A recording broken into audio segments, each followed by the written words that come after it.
माझे प्रिय कुटुंबीय हो, नमस्कार. मन की बातच्या ऑगस्टच्या भागात आपलं पुन्हा एकदा खूप खूप स्वागत आहे. यापूर्वी असं कधी झाल्याचं मला आठवत नाही की श्रावणाच्या महिन्यात मन की बातचा कार्यक्रम दोनदा प्रसारित झाला. मात्र यावेळी असंच होत आहे. श्रावण म्हणजे सदाशिव महादेवाचा महिना, उत्सव आणि उल्हासाचा महिना. चांद्रयानाच्या यशानं उत्सवाचं हे वातावरण कित्येक पटींनी आणखी प्रफुल्लित झालं आहे. आपलं चांद्रयान चांदोबावर उतरून आता 3 दिवसाहून जास्त काळ लोटलाय. हे यश इतकं मोठं आहे की याविषयी बोलावं तेवढं कमीच आहे. तुमच्याशी आता बोलत असताना मला एक जुनी कविता आठवत आहे. आसमान में सिर उठाकर घने बादलों को चीरकर रोशनी का संकल्प ले, अभी तो सूरज उगा है. दृढ़ निश्चय के साथ चलकर हर मुश्किल को पार कर, घोर अंधेरे को मिटाने अभी तो सूरज उगा है. आसमान में सर उठाकर घने बादलों को चीरकर अभी तो सूरज उगा है. माझ्या कुटुंबियानो, 23 ऑगस्टला भारतानं आणि भारताच्या चंद्रयानानं हे सिद्ध केलं आहे की संकल्पाचे काही सूर्य चंद्रावरही उगवत असतात. चांद्रयान मोहीम नव्या भारताच्या अशा भावनेचं प्रतीक बनली आहे जिला कोणत्याही स्थितीत विजयी व्हायचंच आहे आणि जी कोणत्याही स्थितीत कसं जिंकायचंच तेही जाणते. मित्रांनो, या मोहिमेची एक बाजू अशीही होती की त्याविषयी मला आज आपल्या सर्वांशी विशेष करून बोलावंसं वाटतं. आपल्याला आठवत असेलच की मी यावेळी लाल किल्ल्यावरून बोलताना म्हटलं होतं की आम्हाला महिला प्रणित विकास राष्ट्रीय चारित्र्याच्या स्वरूपात विकसित करायचा आहे. जिथे महिला शक्तीचं सामर्थ्य जोडलं जातं तिथे अशक्यही शक्य करून दाखवलं जाऊ शकतं. भारताचं मिशन चांद्रयान नारी शक्तीचंही जिवंत उदाहरण आहे. या संपूर्ण मोहिमेत अनेक महिला वैज्ञानिक आणि अभियंत्या सहभागी आहेत. त्यांनी विविध प्रणालींच्या प्रकल्प संचालक, प्रकल्प व्यवस्थापक अशा महत्त्वपूर्ण जबाबदाऱ्या सांभाळल्या आहेत. भारताच्या कन्या आता अनंत अशा अंतराळाला सुद्धा आव्हान देऊ लागल्या आहेत. एखाद्या देशाच्या मुली जर इतक्या महत्वाकांक्षी होऊ लागल्या तर त्या देशाला विकसित होण्यापासून कोण रोखू शकेल? मित्रांनो, आपण इतकी मोठी झेप अशासाठी घेतली आहे कारण आपली स्वप्नही मोठी आहेत आणि आपले प्रयत्न सुद्धा मोठे आहेत. चंद्रयान 3च्या यशात आपल्या वैज्ञानिकांसोबतच इतर क्षेत्रांचीही महत्त्वपूर्ण भूमिका राहिली आहे. यानाचे सर्व भाग आणि तांत्रिक आवश्यकता पूर्ण करण्यासाठी कितीतरी देशवासियांनी योगदान दिलं आहे. जेव्हा सर्वांचे प्रयत्न रुजू झाले तेव्हाच यशही मिळालं. हेच चंद्रयान 3चं सर्वात मोठं यश आहे. मी इच्छा व्यक्त करतो की यापुढेही आमचं अंतराळ क्षेत्र आणि सर्वांचे प्रयत्न असंच यश उत्तरोत्तर मिळवत राहतील. माझ्या कुटुंबियानो, सप्टेंबरचा महिना हा भारताच्या सामर्थ्याचा साक्षीदार बनू पाहत आहे. पुढील महिन्यात होणार असलेल्या G20 राष्ट्रसमूहाच्या शिखर परिषदेसाठी भारत पूर्णतः सज्ज आहे. या परिषदेत भाग घेण्यासाठी 40 देशांचे राष्ट्राध्यक्ष, अनेक जागतिक संघटना राजधानी दिल्ली इथे येत आहेत. G20 परिषदेच्या इतिहासात हा आतापर्यंतचा सर्वात मोठा सहभाग असेल. आपल्या अध्यक्षपदाच्या कारकिर्दीत भारतानं G20ला जास्तीत जास्त सर्वसमावेशक व्यासपीठ बनवलं आहे. भारताच्या निमंत्रणावरूनच आफ्रिकी देशांचा समूह G20शी जोडला गेला आहे आणि आफ्रिकी लोकांचा आवाज जगातल्या या महत्वाच्या व्यासपीठावर पोहोचला आहे. मित्रांनो, गेल्या वर्षी बालीमध्ये भारताला G20चं अध्यक्षपद मिळाल्यानंतर आतापर्यंत एवढं काही घडलं आहे की ज्यामुळे आपला ऊर अभिमानानं भरून येतो. मोठमोठे कार्यक्रम दिल्लीतच आयोजित करण्याच्या परंपरेपासून वेगळी वाट पत्करत आम्ही ही परिषद देशातल्या 60 वेगवेगळ्या शहरांमध्ये घेऊन गेलो. देशातील 60 शहरांमध्ये या परिषदेशी संलग्न अशा 200 बैठकांचं आयोजन आम्ही केलं. G20चे प्रतिनिधी जिथे जिथे गेले तिथे लोकांनी त्यांचं अतिशय उत्साहानं स्वागत केलं. हे प्रतिनिधी भारताची विविधता, आपली चैतन्यशील लोकशाही पाहून खूपच प्रभावित झाले. त्यांना हे सुद्धा जाणवलं की भारतात किती वेगवेगळ्या प्रकारच्या संधी उपलब्ध आहेत. मित्रांनो, G20ची आपली अध्यक्षीय कारकीर्द ही लोकांचीच अध्यक्षता आहे, ज्यात लोकसहभागाची भावना सर्वात अग्रेसर आहे.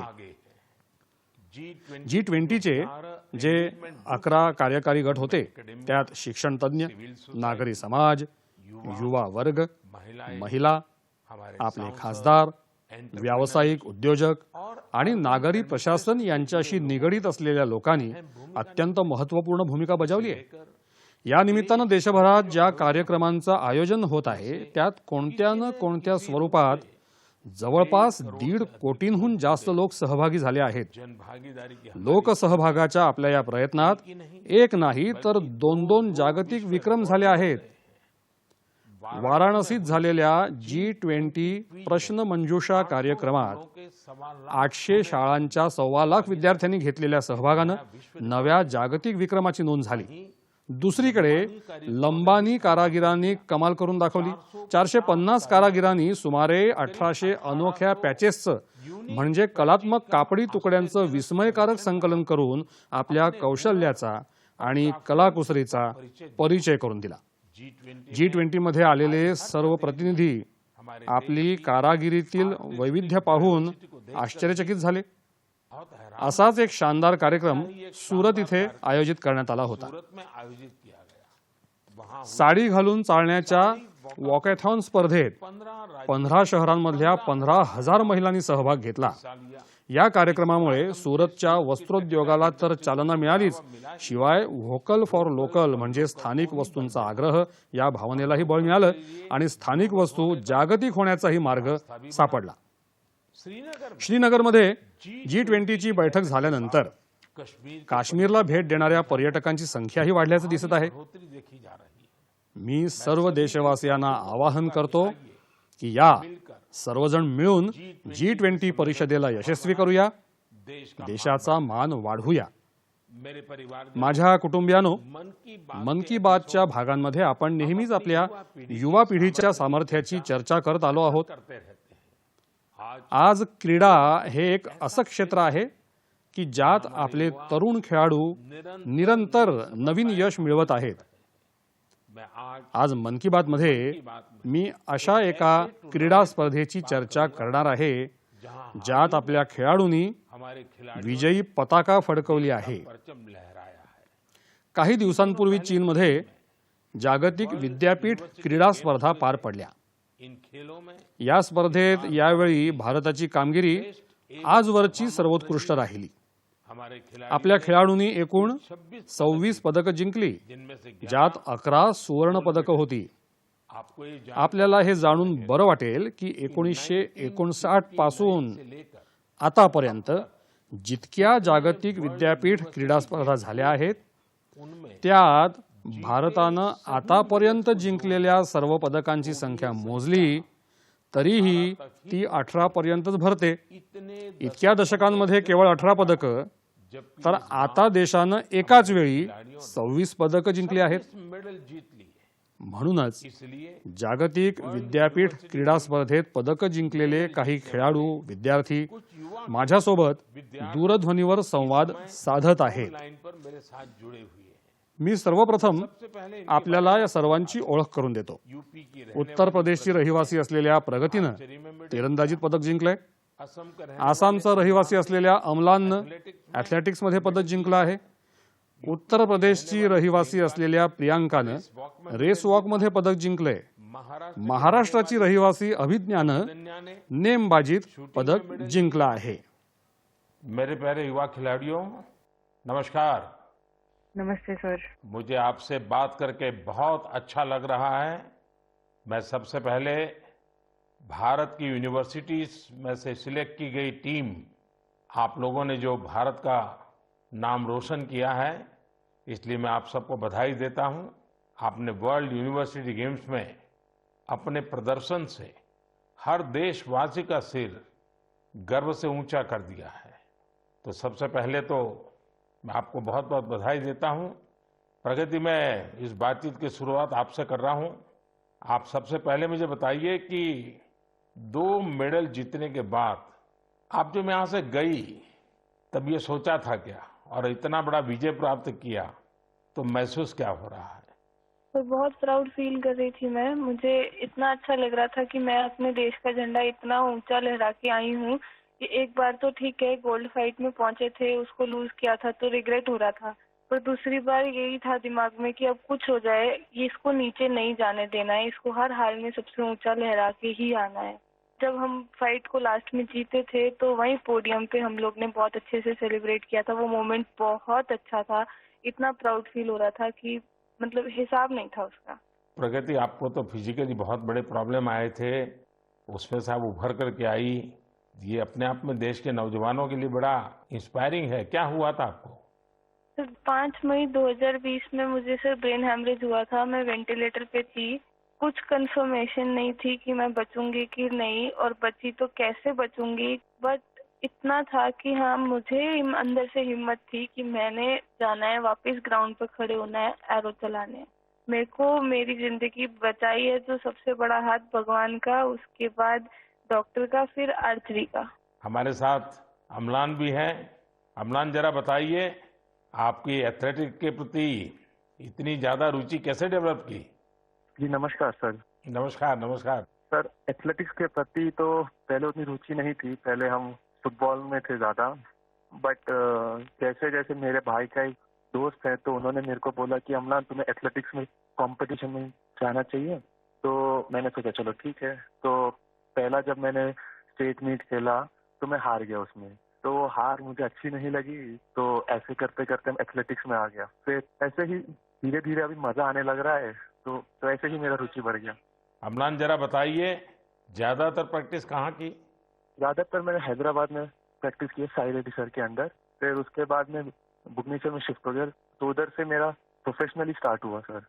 अच्छा, हमारे साथ प्रियंका भी है। प्रियंका, आप 20 किलोमीटर रेस वॉक टीम का हिस्सा थी। सारा देश आज आपको सुन रहा है और वे इस स्पोर्ट्स के बारे में जानना चाहते हैं। आप ये बताइए कि इसके लिए किस तरह की स्किल की जरूरत होती है और आपकी कैरियर कहाँ कहाँ से कहाँ पहुंची? मेरे जैसे इवेंट में मतलब काफी टफ है, क्योंकि हमारे 5 जज खड़े होते हैं। अगर हम भाग भी लिए तो भी वो हमें निकाल देंगे, या फिर थोड़ा रोड से अगर हम उठ जाते हैं, जंप आ जाती है तो भी वो हमें निकाल देते हैं, या फिर हमने नी बैंड किया तो भी हमें निकाल देते हैं। और मेरे को तो वार्निंग भी 2 आ गई थी। उसके बाद मैंने अपनी स्पीड पे इतना कंट्रोल किया कि कहीं ना कहीं मुझे टीम मेडल तो एटलीस्ट यहाँ से जीतना ही है, क्योंकि देश के लिए यहाँ पे आए हैं और हमें खाली हाथ यहाँ से नहीं जाना है। और पिताजी, भाई वगैरह सब ठीक है? हाँ जी सर, सब बढ़िया। मैं तो सबको बताती हूँ कि आप मतलब इतना मोटिवेट करते हैं हम लोग को। सच में सर बहुत अच्छा लग रहा है, क्योंकि वर्ल्ड यूनिवर्सिटी जैसे खेल्स को इंडिया में इतना पूछा भी नहीं जाता, लेकिन अब इतना सपोर्ट मिल रहा है ना इस गेम में भी। मतलब हम ट्वीट भी देख रहे हैं कि हर कोई ट्वीट कर रहा है कि हमने इतने मेडल जीते हैं, तो काफी अच्छा लग रहा है कि ओलंपिक्स की तरह इसको भी इतना बढ़ावा मिल रहा है। चलिए प्रियंका, मेरी तरफ से बधाई है, आपने बड़ा नाम रोशन किया है। आइए हम अभिदन्य से बात करते हैं। नमस्ते सर। बताइए अपने विषय में।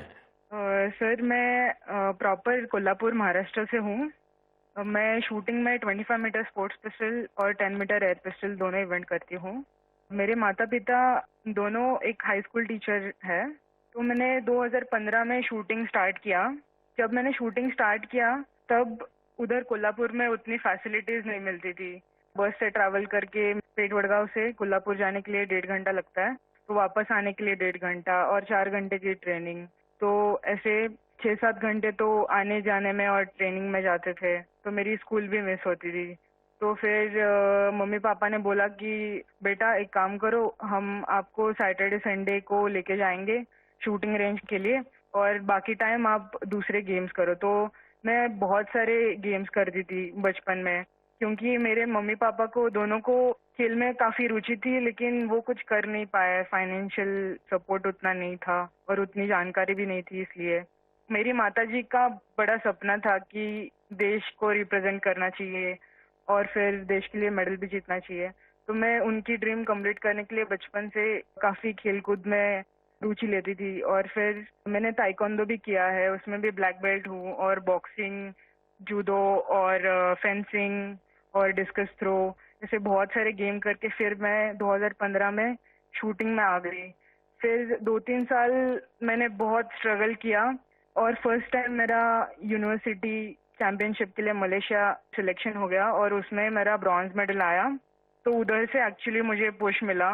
फिर मेरे स्कूल ने मेरे लिए एक शूटिंग रेंज बनवाई, फिर मैं उधर ट्रेनिंग करती थी और फिर उन्होंने मुझे पुणे भेज दिया ट्रेनिंग करने के लिए। तो यहाँ पे गगन नारंग स्पोर्ट्स फाउंडेशन है, गन फॉर ग्लोरी, तो मैं उसी के अंडर ट्रेनिंग कर रही हूँ अभी। गगन सर ने मुझे काफी सपोर्ट किया और मेरे गेम के लिए बढ़ावा दिया। अच्छा, आप चारों में से कुछ कहना चाहते हो तो मैं सुनना चाहूंगा। प्रगति हो, अम्लान हो, प्रियंका हो, अभिदन्या हो, आप सब मेरे साथ जुड़े हुए हैं तो कुछ कहना चाहते हैं तो मैं जरूर सुनूंगा। सर मेरा एक सवाल है सर। जी। आपको सबसे अच्छा स्पोर्ट्स कौन सा लगता है सर? खेल की दुनिया में भारत को बहुत खिलना चाहिए और इसलिए मैं इन चीजों को बहुत बढ़ावा दे रहा हूं। लेकिन हॉकी, फुटबॉल, कबड्डी, खो खो, ये हमारी धरती से जुड़े हुए खेल हैं। इसमें तो हमने कभी पीछे नहीं रहना चाहिए। और मैं देख रहा हूं कि आर्चरी में हमारे लोग अच्छा कर रहे हैं, शूटिंग में अच्छा कर रहे हैं, और दूसरा मैं देख रहा हूं कि हमारे यूथ में और इवन परिवारों में भी खेल के प्रति अब पहले जो भाव था वो नहीं है। पहले तो बच्चा खेलने जाता था रोकते थे, अब बहुत बड़ा वक्त बदला है और आप लोगों ने जो सक्सेस लेते आ रहे हैं ना, वो सभी परिवारों को मोटिवेट करती है। हर खेल में जहां भी हमारे बच्चे जा रहे हैं कुछ न कुछ देश के लिए करके आते हैं और ये खबरें आज देश में प्रमुखता से दिखाई भी जाती हैं, बताई जाती हैं और स्कूल कॉलेज में चर्चा में भी रहती है। चलिए, मुझे बहुत अच्छा लगा। मेरी तरफ से आप सबको बहुत बहुत बधाई, बहुत शुभकामनाएं। बहुत बहुत धन्यवाद। धन्यवाद सर। धन्यवाद जी। नमस्कार। मेरे परिवारजनों, माझ्या कुटुंबियानो, यावेळी 15 ऑगस्टच्या धामधुमीत देशानं सबका प्रयास, सर्वांचे प्रयत्न यामध्ये काय ताकद आहे ते पाहिलं। सर्व देशवासियांच्या प्रयत्नानं हर घर तिरंगा अभियान प्रत्यक्षात हर मन तिरंगा अभियान म्हणजे घरोघरी तिरंगा मोहीम, मनोमन तिरंगा मोहीम बनली। या मोहिमेदरम्यान अनेक विक्रमही झाले। देशवासियांनी कोट्यवधी तिरंगे खरेदी केले। सुमारे 1.5 लाख टपाल कार्यालयांमधून 1.5 कोटी तिरंग्यांची विक्री झाली। यातून आपले कामगार, विणकर आणि विशेषतः महिलांची शेकडो कोटी रुपयांची कमाई झाली आहे। यावेळी देशवासियांनी तिरंग्यासोबत सेल्फी टाकण्याचाही नवा विक्रम केला। गेल्या वर्षी 15 ऑगस्ट पर्यंत सुमारे 5 कोटी देशवासियांनी तिरंग्यासोबत सेल्फी टाकले होते। या वर्षी या संख्येनं 10 कोटींचा टप्पाही पार केला आहे। मित्रांनो, सध्या देशात मेरी माती मेरा देश, माझी माती माझा देश ही देशभक्तीच्या भावनांना उजाळा देण्याची मोहीम जोरात सुरू आहे। सप्टेंबर महिन्यात देशातील प्रत्येक गावागावातून, प्रत्येक घराघरातून माती गोळा करण्याची मोहीम राबवण्यात येणार आहे। देशातील पवित्र माती हजारो अमृत कलशांमधून जमा केली जाईल। ऑक्टोबर अखेरीस हजारोंच्या संख्येनं अमृत कलश यात्रेच्या माध्यमातून देशाची राजधानी दिल्लीला पोहोचतील। या मातीतून दिल्लीमध्ये अमृत वाटिका ही रोपवाटिका तयार करण्यात येईल.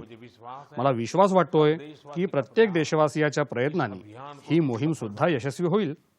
मेरे परिवारजनों, माझ्या कुटुंबियांनो, यावेळी मला संस्कृतमधून लिहिलेली अनेक पत्र मिळाली आहेत. इसकी वजह याचं कारण असं आहे की श्रावण पौर्णिमा या तिथीला जागतिक संस्कृत दिन साजरा केला जातो. सर्वेभ्यः विश्व संस्कृत दिवसस्य हार्द्यः शुभकामनाः. आप सभी को आपणा सर्वांना विश्व जागतिक संस्कृत दिनाच्या खूप खूप शुभेच्छा. हम सब जानते हैं आपल्या सगळ्यांना माहितीच आहे की संस्कृती जगातील सर्वात प्राचीन भाषांपैकी एक आहे. इसे कई तिला अनेक आधुनिक भाषांची जननी देखील म्हटलं जातं. संस्कृत संस्कृत भाषा आपल्या प्राचीनतेसोबतच अपनी भाषेची शास्त्र शुद्धता आणि व्याकरण यासाठी सुद्धा प्रसिद्ध आहे. भारत का कितना भारताचं प्राचीन ज्ञान हजारो वर्ष संस्कृत भाषेतच जतन केलं गेलं आहे. किया गया है. योग, योग, आयुर्वेद आयुर्वेद और आणि तत्वज्ञानासारख्या विषयांवर संशोधन करणारे लोक आता जास्त करून संस्कृत शिकत आहेत. सीख रहे हैं.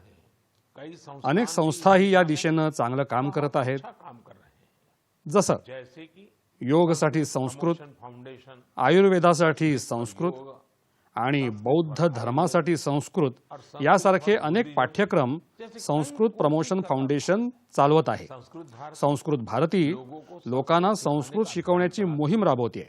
इसमें आप यामध्ये आपल्याला 10 दिवसांच्या संस्कृत संभाषण शिबिरात सहभागी होता येईल. मुझे खुशी है मला आनंद वाटतोय की आज लोकांमध्ये संस्कृत विषयी जागरूकता आणि अभिमानाची भावना वाढीस लागली आहे. कि पीछे या पाठी गेल्या काही वर्षातील देशाच्या विशेष योगदानाचाही मोठा सहभाग आहे. जसं 3 संस्कृत अभिमत विद्यापीठांना 2020 मध्ये सेंट्रल केंद्रीय विद्यापीठाचा दर्जा देण्यात आला. अलग अलग शहरों में वेगवेगळ्या शहरांमध्ये संस्कृत विद्यापीठांची अनेक महाविद्यालयं आणि शैक्षणिक संस्था देखील सुरू आहेत. IIT IIT आणि IIM सारख्या शैक्षणिक संस्थांमध्ये संस्कृत केंद्र बरीच लोकप्रिय होत आहेत.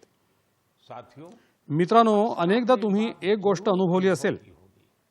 जड़ों से आपल्या मुळांशी, हमारी आपल्या संस्कृतीशी, आपल्या परंपरेशी नाळ जोडण्याचं एक अतिशय सशक्त माध्यम असतं ते म्हणजे आपली मातृभाषा. जब हम अपनी जेव्हा आपण आपल्या मातृभाषेशी जोडले जातो तेव्हा साहजिकच आपण आपल्या संस्कृतीशी जोडले जातो, अपने आपल्या संस्कारांशी जोडले जातो, अपनी आपल्या परंपरांशी जोडले जातो, आपल्या चिरंतन प्राचीन भव्य वैभवाशी जोडले जातो. ऐसे ही अशीच भारत भारतातील आणखी एक मातृभाषा आहे, गौरवशाली गौरवशाली तेलुगू भाषा. 29 29 ऑगस्ट हा दिवस तेलुगू दिवस म्हणून साजरा होईल.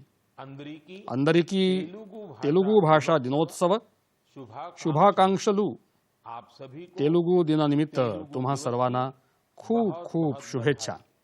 तेलुगु भाषा तेलुगू भाषेच्या साहित्यात आणि परंपरेत भारतीय भारतीय संस्कृतीची अनेक मौल्यवान रत्न दडलेली आहेत. तेलुगु की तेलुगू भाषेच्या या वारशाचा लाभ संपूर्ण देशाला मिळावा यासाठी अनेक प्रयत्नही केले जात आहेत.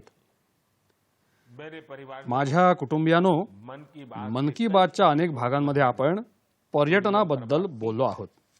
चीजों या काही गोष्टी किंवा ठिकाणं स्वतः प्रत्यक्ष पाहणं, समझना समजून घेणं और कुछ आणि काही काळ तिथे घालवणं एक अलग हा एक वेगळाच अनुभव असतो.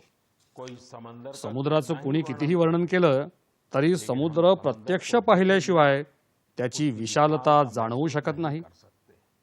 कोई हिमालयाचं कुणी कितीही वर्णन करू देत, लेकिन हम आपण तो प्रत्यक्ष पाहिल्याशिवाय त्याचं सौंदर्य समजू शकत नाही. पालन नहीं कर सकते.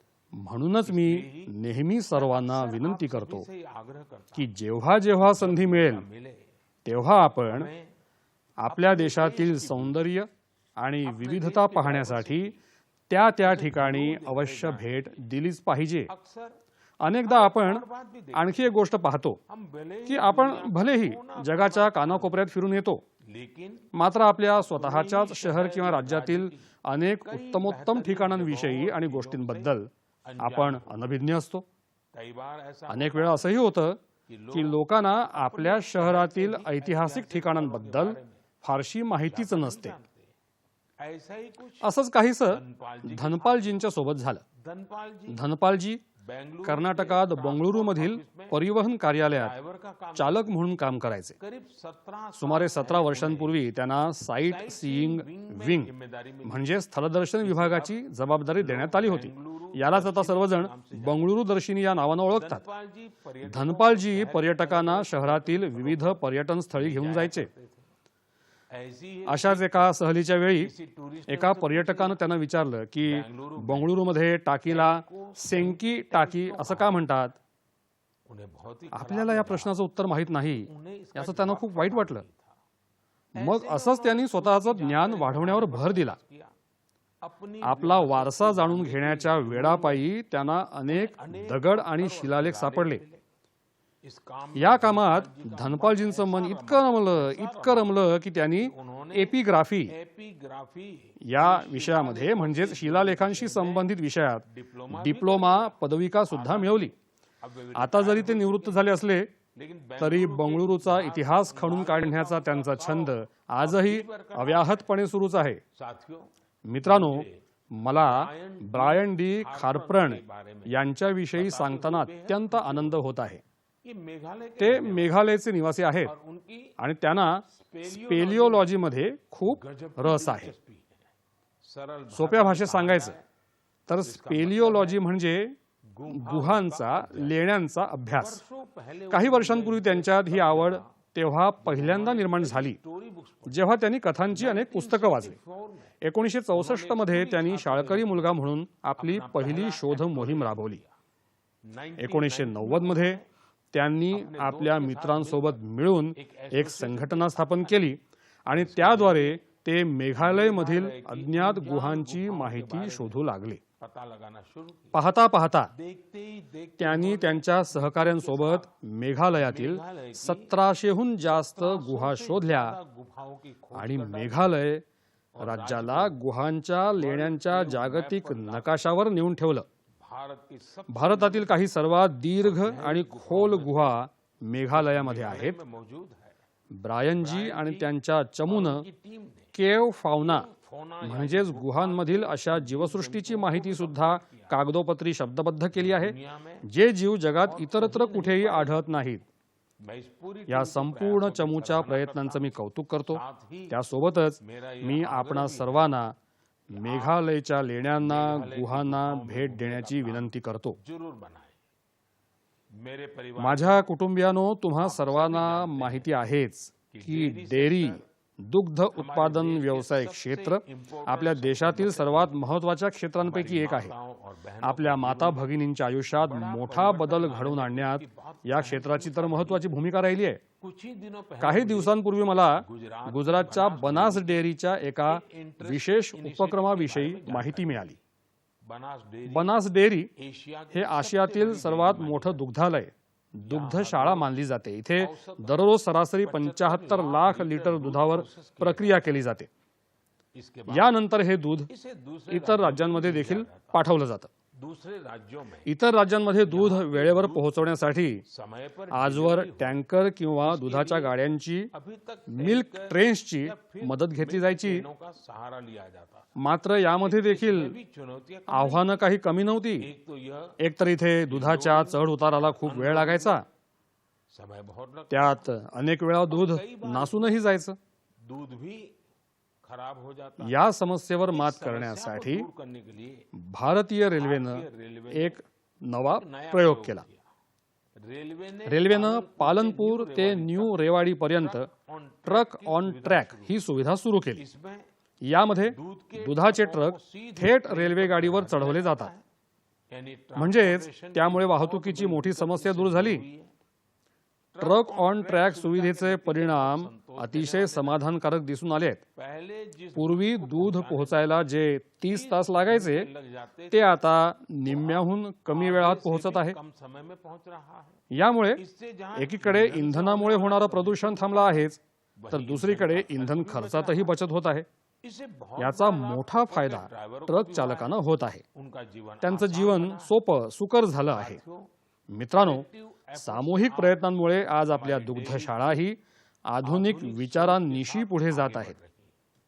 बनास डेअरीनं पर्यावरण संरक्षणाच्या दिशेनंही कसं एक पाऊल पुढे टाकलंय ते सीडबॉल म्हणजे बीज गोळ्यांच्या माध्यमातून राबवलेल्या वृक्षारोपण अभियानातून कळून येतं.